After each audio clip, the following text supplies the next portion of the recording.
દીકરાની નાની ઉંમરમાં ઘણા બધા મિત્રો હતા. એ વાતનો એને ઘમંડ હતો. પપ્પાને માત્ર એક બે મિત્રો જ હતા.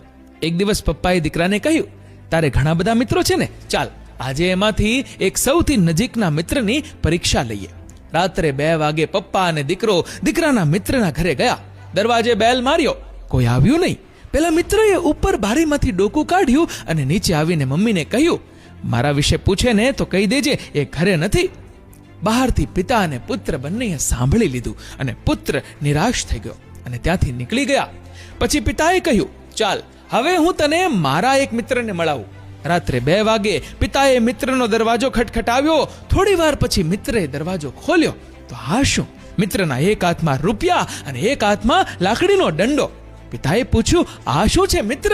ત્યારે મિત્રએ કહ્યું, રાત્રે 2 વાગે મારા મિત્રએ મારો દરવાજો ખખડાવ્યો એટલે મારો મિત્ર મુસીબતમાં હોવો જોઈએ અને મુસીબત